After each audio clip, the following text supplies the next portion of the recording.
Hello, welcome to Waypoint Survival. Today, we're going to talk about my 5 favorite backpacking items.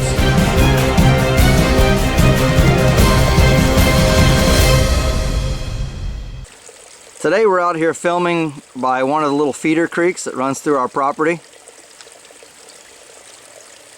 Just a beautiful spring day, and just see the greenery starting to come out. Don't have a whole lot on the trees yet, but looking down the creek here, you can see that we're definitely starting to green up.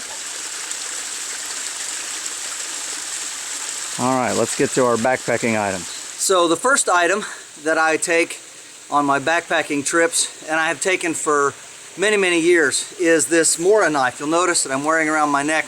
This is the first Mora that I ever bought, and it is a Mora high carbon, as you can see, and it's got a patina of rust on it, and actually that formed on one of my backpacking trips after using it to slice bacon, and I just left it there, and I oil it and grease it and keep it that way to protect it. So that would be my #1 backpacking item that I often take with me.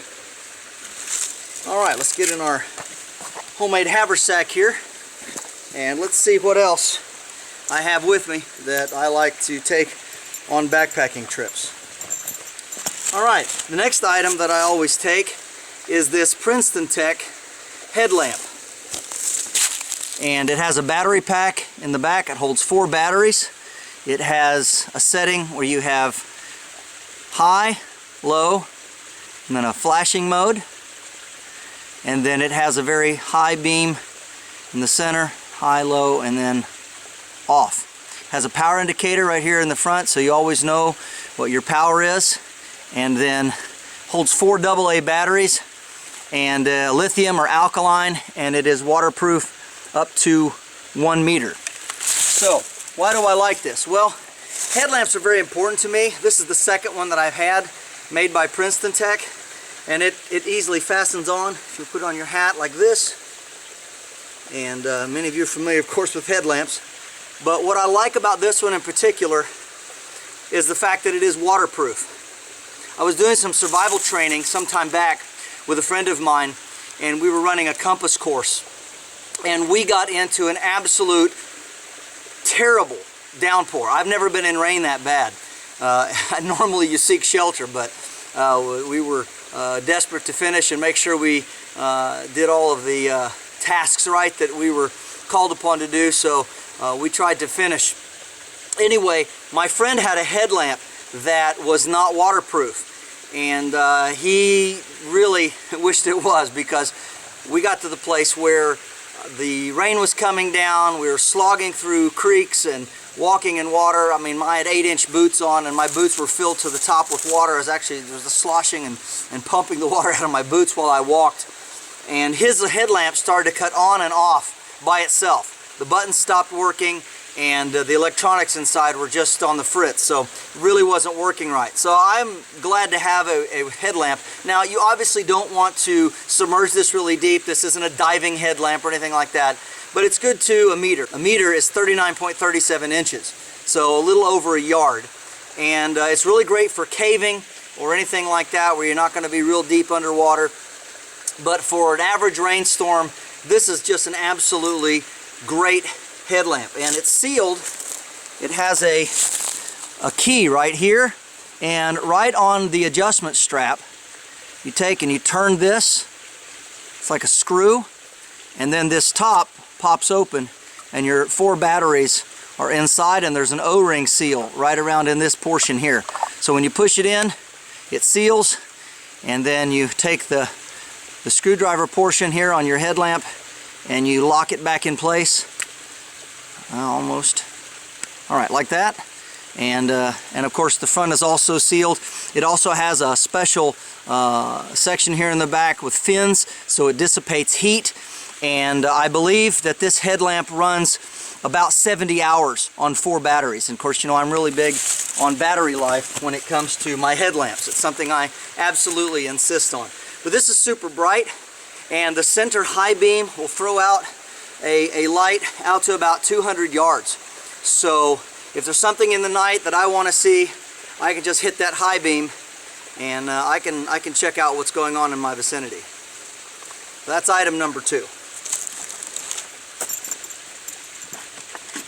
The third item that I want to talk to you about, and this is something that many of you are familiar with, so I'm not going to take a long time. I'm carrying it in this canvas bag currently, just for an extra storage for my wild edibles or anything, but is my stainless steel water bottle cook set. I consider this to be one item because I carry it everywhere. Of course, it comes with a lid, and it has this fish hook jaw spreader for hanging it over. I've demoed this on other videos, so we're not going to take a lot of time with it. But this is one of the items that I always carry with me on backpacking trips, and you will see me use this in just a lot of videos. Item number 4, you all have seen this also. I've used this for so many years, and I actually have 3 of these. You can't buy them anymore unless you find them on the secondary market. But it is my Gerber sliding saw. And you just tighten this up. And this one is made in Finland. The new ones are made in China. And of course it only weighs 3 ounces. It's super lightweight. And it's just the most convenient saw. I wish you could still get these. But it's like so many other things. They make a great item, and then after a few years it's discontinued. They find a cheaper way to make it. Of course the price stays the same or goes up. But anyway, the bottom line is this is a great saw. If you find one of these Gerber sliding saws made in Finland, and it actually has Finland marked right here on the back, make sure you get this. Pick them up. These used to be $10. I wished I'd have bought 50 of them. And of course, like anything else that they say in the backpacking outdoor world or with tools, if you find something that you really like, buy a lifetime supply, because you just never know when it's going to be discontinued. My 5th and final last item, which really requires very little explanation, is my ferro rod. And you can see it's kind of getting a bit of a saddle there, and my preferred striker. So I love these 5 items. I use them a lot, and of course I have switched at this point from the this old carbon neck knife right here. I no longer carry it in this fashion around my neck because it's always swinging out. I have switched to the more Can's ball in the other cross straw fashion. Of course, if you do want to carry a knife like this and you're wearing a button-up shirt, the best thing is, especially if you're wearing a t-shirt underneath, these plastic sheaths, you're not going to get a whole lot of sweat. You can just stick it in between the buttons on your shirt and carry it like that, and it is still sort of a cross straw fashion. But I still much prefer the Can's ball with the multi-mount. It just has a lot more options, easier to take on and off, and I do like the laminated steel that the Can's ball has, as well as the new blade profile. I really think that that's an improvement.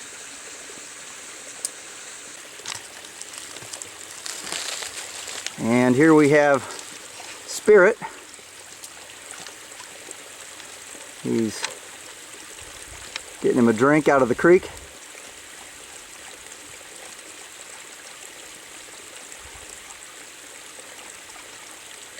Pretty thirsty. How you doing, Spirit? There you go. He's a good dog. Well, thank you for watching. I hope you enjoyed this video with me showing you 5 of my favorite backpacking items. And of course they also translate easily over into bushcraft and survival training, so I use them for that a lot as well. It's a short video this week. I've got some great videos planned for the upcoming weeks, and I just appreciate you all coming along with me on this adventure, and appreciate all my new subscribers and for everything that you do for me and my family and our business. I appreciate it. Thank you very much. This is James Bender for Waypoint Survival. Please like, share, and subscribe. And make sure and press that bell button to stay notified of all of our upcoming videos, and we'll talk to you next time.